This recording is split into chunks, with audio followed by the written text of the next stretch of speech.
Assalamu alaikum.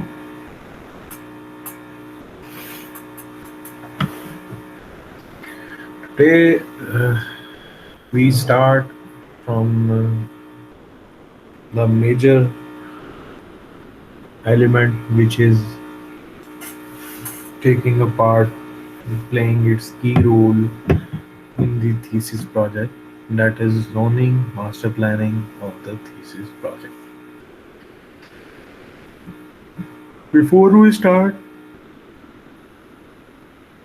let me tell you something about the zoning, why zoning is important, and what's the purpose behind zoning, and what are the key initiatives to make your design, make your thesis project more elaborate, more functional, more fascinating towards your viewers, towards your jurors, towards your own satisfaction. So here are some techniques to build your project in the form of a best design or a best project for your best grading as well as for your better understanding. So comes to the zoning point. Let me start from the zoning. Zoning can be defined as zoning is a method of urban planning in which a municipality of other tier of government divides land into areas called zones, each of which has a set of regulations for new development that differs from the other zones. Zones may be defined for a single use, like for example residential, industrial. They may combine several compatible activities by use. Zoning in this definition is defined by the overall overview. Either it would be in the form of urban planning or in the form of architecture planning or either in the form of any other design thing. Zoning is defined overall in the view of all concerns disciplines like urban planning. Zoning is a method of urban planning, so he's saying this is a method of urban planning in which different sections of government divides its land into different zones, like either this would be a zone of commercial area, either there would be a zone of residential area, either there would be a zone of industrial area, either there would be a zone of green land area, vegetation area. So several zones are being separated in the master plan as if you have studied about any metropolitan uh, plan of Lahore or either of any city, you have seen a different chunks in the different colors that defines the zoning of the urban planning areas. So urban planning के अंदर अगर आप देखें तो urban planning में always zones zones are always divided in the large scale, whereas in a smaller scale, if we discuss within an architecture project, like there would be a factory project, there would be a like a school project, there would be a like hospital project. So zoning will be limited to only within site area. So there would be zone also like parking zone. There would be like a vegetation zone. There should be like residential zone. There should be like a commercial zone. There should be like a health zone. There's some other like always a site would be divided into many zones as per your requirements. So comes to the next slide, that is representation of zoning. So zoning in architecture is a predefined set areas, as I have told you about this before in the last slide, that zoning always allows you to define your areas for the purpose of your action, or for the purpose of your needful desires, or for the purpose of your practicality. So, in architecture, zoning is represented by certain legends and keywords, which is the best part of architecture drawing and the way to communicate to our clients. So, as being an architect, if you are taking any architecture project and going through the zoning process, then the zoning process could be defined or could be representative or could be illustrated in the form of legends and keywords. Those legends and keywords would be either in different colors, in the different names, in the different shapes.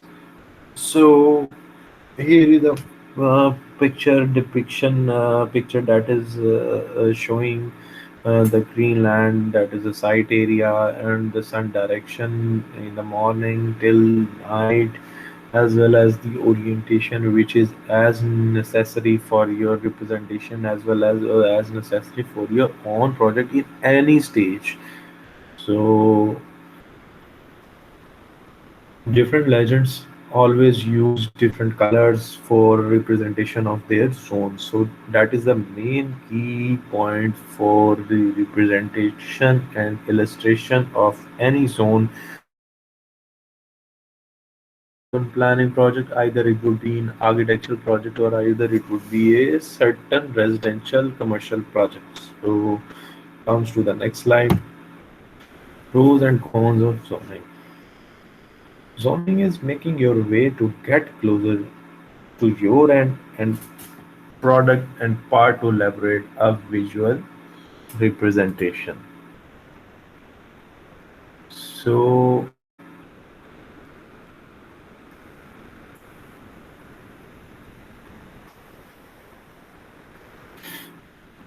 bubble diagrams, flowcharts, and the elements using in this technique enables the random viewer to observe and study without any hassle. Through different color codes, which is legend set before starting, is to show each and every material to set in a standard for further progress. So zoning is always taking your project to make it more easier, more understandable, more efficient, and more clearer, just not for only yourself, just it would be for many other that are relating to these projects. Like there would be either a contractor, this would be either your client, this would be either or any other your colleague, or this would be either any other person that are not knowing about the architecture as much as you are. So zoning helps you in managing your zones in different uh, assets, like in different forms, or either it would be in different phases. So bubble diagrams, flow charts, arrowheads always are used for the zoning, for the study of different zones and to interconnect that zones by three. These bubble diagrams always conclude a great master plan or great planning that would be a more accurate, and that would be a more clearer for your understanding and for your practicality.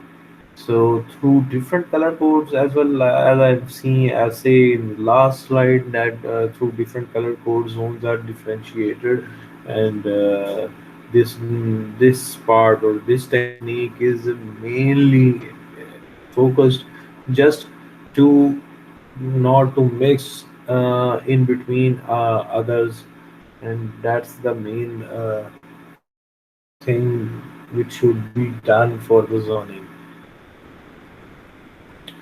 Layout and types.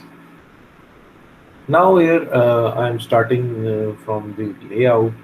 why layouts are necessary and why and how many types there are layouts we can get. So, as an architect, we should know about the layout and the usage of architecture drawing. Layout can be defined as a series of products which are set in specific pattern to present in a form. So here in this definition, the word use specific pattern. So if we come close to the nature, if we come close to some other things or some other infrastructure things, some other urban planning areas, we have seen a lot of examples of layouts. Either this layout should be embedded in everything, in every gadget, in every surroundings you have seen. You see the patterns and layouts on which anything is manufactured or any product is defined. So layouts are the main element which are being incorporated always in any either architectural site or either it would be either in urban planning areas. So layout plays a key role in any planning of any project, either it would be residential or many other commercial or many other industrial projects. So layout is basically termed as specified pattern. In architectural practices, we uses many forms of layouts which are being set by our senior architects and their practices. Following below are some layout types to discuss and how they could be usable for us. Layout types: concentric layout plan system, linear plan system, organic plan system, grid plan system, clustered form. So if I start from the concentric layout plan system, so Convention Center Islamabad is basically a concentric layout plan system. This is the best example of this type of plan system. Furthermore, concentric plan system can be easily defined in the form like a main building which is located or centralized within the center as used as a building landmark, and surrounding areas are accommodated with either services or with either any other secondary areas that are surrounded in the circle form. So this layout plans mostly make a concentric layout plan system. Linear plan system, as per name, you can judge like linear is always along like in straight lines, or straight lines definitely forms a linear pattern. So linear is always in the form of linear straight 90-degree and 180-degree angle line that are mostly more practical and more feasible and more applicable within our society as far concerns to the other layout types. So organic plan system, as per this name, like organic is always close to the nature, and we are always excluding this organic plan system from the nature things, like this would be like a plant structure or a leaf structure, or either this would be animal texture or some other any kind of natural things. So this organic plant system always involves the organic patterns that are existing in our society or existing in our nature. So grid plan system is basically a grid system that are often being exemplified in the form of column and beam structures. If you have been go through the study of high-rise building, there is a grid system that is column by column structures that would be either 24 by 26 feet or 26 by 30 feet or 13 by 30 feet. There was a certain distances or span in between the columns. So these columns always make form a grid. So this grid plan system is as similar, like as similar to the column grid structure, as well as this plan system is similar to, both are in the similar things. So cluster form are always a irregular form layout.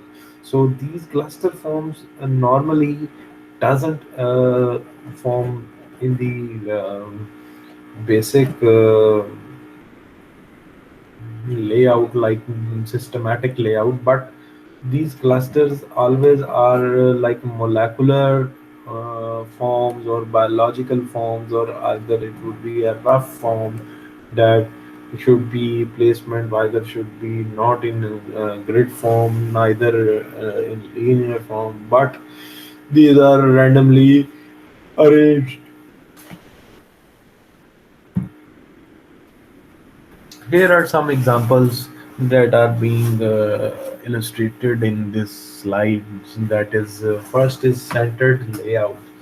You can see there is a centered main area, and the surrounding is covered by six main secondary buildings. The primary is in the center, and the secondary ones are uh, arranged and layout in the form of circle phase. So this overall plans is a centered layout plan system, right? Thus, right one is the second one is the linear layout. Linear is always, I have seen, I have told you that linear is always in the form of straight lines. So straight line forms always linear system, and that straight line is always a main practical and functional uh, type that is more applicable in overall the world, as well as in over Pakistan. So now comes to the organic layout. The third one is organic, and as seen in this picture, you are seeing the master plan of some complex or a building that is covering the whole site area. So the whole site area that includes either this would be a landscape area or water body area or a building footprint. Everything would be like in the organic layout. So this organic layout seems to be more close to the nature and comes from the inspiration of nature things, right? So grid layout, as I have told you before, that is if we are seeing, or if we are going through a high-rise building, we have seen certain columns arranged at a certain span, but certain span. So that span is moreover continuous in overall building. So that grid system is similar in the grid layout of any urban planning or master planning of site. So this is the example of grid layout. Uh, then comes to the next slide, master plan. Before starting master planning, I want you to give you a little introduction about the master plan of any thesis project, because this master plan is always should be a different from your normal daily class project master plan, because you are going to taking your themes up to the end or the climax of your whole session, in which you have to do a thing best ever from your own self, and this would be a more fascinating, or this would be a more interesting for you self or for your teacher as well as your tutors. So one master plan should include all necessary things which are basically you practices in your last years, but main focus thing is your research aspect and your zoning and your layout. So research aspect always strong or strengthens your justifications around about your things that are basically